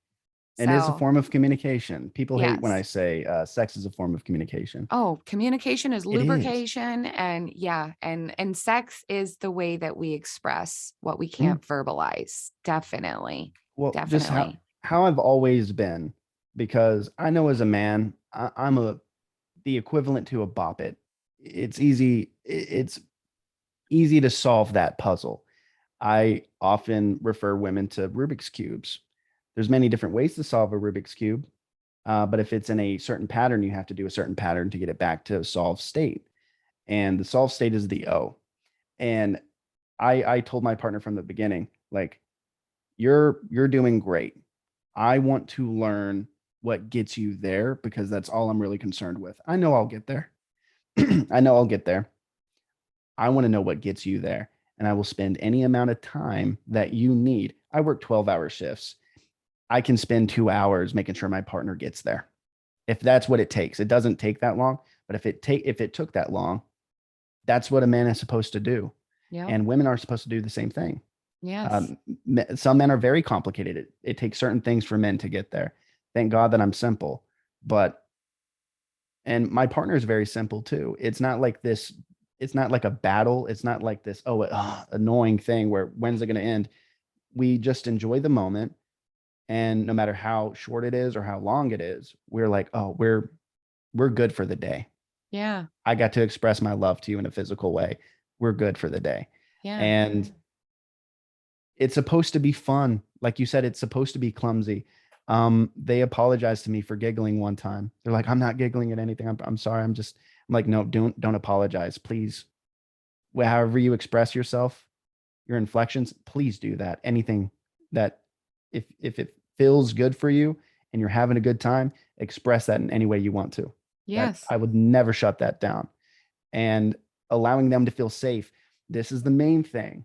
I'm talking to men. If you're listening right now, please hear this. It is your responsibility to listen to them and to make them feel beautiful, make them feel sexy, spend the time to learn what they like. Mm-hmm. You will not regret it. Nope. You will not. Sex is more complicated for women to get there. You have to put in the work. You have to put in the time and effort. Yeah. And even outside of the bedroom, you need to facilitate this feeling that anytime that you're there, they know that you think highly of them, that you value them outside of their body, Yeah. other things. Because if a woman only feels valued for sex, of course she's not going to want to have it. Yeah. Yeah. That's If that's something the that only men don't time you're understand. connecting and getting close to each other and touching each other is just the moments leading up to sex, yes, definitely. That'll make a woman feel like, is that all he wants? Right. That is important, right? That What about cuddling on the couch, watching a movie right, together, right. discussing issues that are going on in the world or Holding personal hands while things? you're grocery shopping. That's my favorite thing to do with my husband, right? And that's what we joke and we call grocery shopping our date. We leave the kids at home. We go grocery shopping. You know, it's cheaper that way because they don't throw all the shit in the cart, but we hold hands. There's a deli lady we even frequently visit, and she's like, yeah, on a date again today. Is it date night? You know, but it's really simple things like just holding hands or, you know, I have a rule in my house. If I'm in the kitchen and my husband walks by me and he does not pay attention to my ass, fuck you, dude. What's going on? What's wrong? Is something wrong? Are you stressed? It's sitting here. What are you doing? And that's not sexual for me. That's like, Acknowledge that's me. closeness, that's intimacy, that's acknowledgement, that's attention, that's affection for me. So maybe some women don't like their butt slapped while they're chopping celery, but I do. And it's really easy. There are easy ways for men to just physically connect without that sex Yeah. premise. And that means so much to women is the closeness, the holding the hands, the kissing, right? I've advised couples, they don't kiss. They don't Mm. kiss. I don't like kissing. Why the fuck are you married if you're kissing? Don't like kissing. What the hell? So this is an issue. Let's work on this, right? I don't like to hold hands. I don't like touching people. You shouldn't have gotten married. Number one. For one, yeah. That's weird. But, you know, and no judgment. I get it. There's a lot of childhood stuff wrapped into that. That's why it is that way. But if you notice these things, if you say things while you're married, like, I don't like kissing, I don't like touching, I don't want to be touching skin, that's Mhm. something I would encourage you to look at and reflect on and maybe consider some therapy or coaching or something Yeah. because that's not a typical human behavior at Yeah, all. that's not normal. And just No. because something is not normal doesn't make you No, it a doesn't make you freak or wrong. anything. It doesn't make you a freak. It doesn't mean that you're fucked up and forever unhealable or anything. It's You can just, heal from anything. oh, absolutely. Anything. We have Ah, incredible healing powers and connection and just multiplies healing powers. That's right. why we need people. That's why we need partnerships is it adds to that healing component and it's super important. With when you mentioned the whole buttock slapping in the kitchen, my partner will just randomly come up to me sometimes and just hold my face, run her fingers Mm, through my beard and say, "You are so handsome." yeah. What I want to do is this, "Ah," but I can't. So I do that. I feel that on the inside. She makes me swoon. She makes me feel more attractive than I've ever felt in my life. And I'm not in the best shape I could be in, but she'll come up to me randomly, hug me and say, "I appreciate you so much for what you do for me and my daughter and how you make me feel and how you have opened my eyes." Because she was in terrible relationships before me. And she says, "It blows my mind that you are so patient with me on things and that you're so loving and caring." And I always respond to her with this: that is the default. That is something that's normal. I'm going to convince you this is normal. I am Yeah. nothing special. This is how someone's supposed to treat someone they love. Yeah. And she makes me feel the same. I want that for people. And there's just some people who can't. Yeah. And too bad. If you're with someone who needs that and you're not willing to provide it, you have to stop being selfish. Either Yeah. you do the work or you show them mercy. It will hurt them, but show them mercy. My ex-wife showed me mercy. Even that she did something that betrayed me and hurt me and sent me on a downward spiral, I needed that. Yeah. I truly needed that. I was going to stay with her no matter how much she ignored me or mistreated me and didn't respect me. I was going to stay with her because I had no self-worth. And I think you have to go through a tremendous amount of heartbreak to realize where you need to be. And we should also remember too, just because a relationship ends doesn't mean that you're a failure at relationships, Right. right? Oftentimes we have to be willing to admit that relationships sometimes just have an expiration date, and that's okay. And it says nothing about you, right? I remember especially watching my parents go through their divorce, and I was in my 30s when this happened, and my mom took it as I'm a failure, I'm a loser, and my dad was like, "Well, that one didn't work out." And then he got remarried and he's happy now, but too often that happens where we take an end of a relationship to mean like that we're a bad person or that like we Mm, don't know how to do anything. But it's just sometimes the dynamic doesn't work between two people, mm, and that's okay. And we shouldn't judge ourselves and feel shame for that. You didn't fail at a relationship because you maintained it for as long as you did. But that mm, was the duration of the relationship, and it's now over.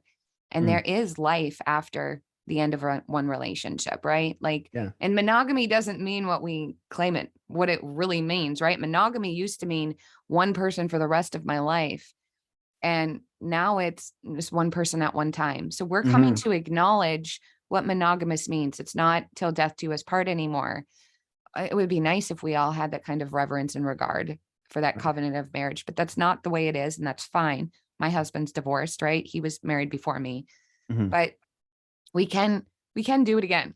I see so many men, especially on my, relationship advice videos where they're like, and I'm done forever. And I'm like, no, don't do I that. hate Please that. don't cut yourself off from love and connection. Just because it didn't work here does not mean it's not going to work for you. That it just means that it didn't work for you with that person, right? That Yeah. person didn't work for you. So I guess my last encouraging word would be for just like all people to just please know that an end of a relationship says nothing about you. It just says something about that dynamic that didn't work. And there is love out there. There is love out there for There everybody. is for If you open everybody. up your heart and your mind to it, you will receive it. Absolutely. I agree with you. And I will get married again one day. Yes. Oh, I, I want to I know have about not. that. I want to know about that. Make sure you let me know where you're going to register. I'll send you No, a gift. well, thank you. I appreciate that. Yes. Well, I really appreciate all this time you shared with me today. I thank Well, you thank you for so having me much on. for coming on as a guest. Absolutely. I hope we can do this again soon. Anytime. Because I love having repeat guests, especially when there's just more stuff we can dig into and break apart and help For explain for sure. people. I would love to Um, have you on my podcast whenever you're free. uh, Whenever you just say the word and I'll be there for you. I Awesome. love that. Just for the audience listening, can you please just let them know where they can find you on TikTok? And I'll be sure to put everything else in the show notes so they can connect with you. But for the time being, how can they find you, Justin? So I have a channel on TikTok called Don't Panic with Justin. Okay. I also have a podcast on rss.com/podcasts/Don't Panic Podcast. And you can also find the video version of my podcast on YouTube. Just look up Don't Panic with Justin. You'll see my stupid face. You'll see. Oh, your face isn't stupid. It's great. Fuzzy and rugged and handsome. Thank you so Ginger much, teddy bear. Justin. Yes. Thank Thank you you. so much. This has been wonderful. And to the listeners, thank you. Be sure you go check out Don't Panic with Justin. Thank you. Let's do this again. All right. Yes. You take care.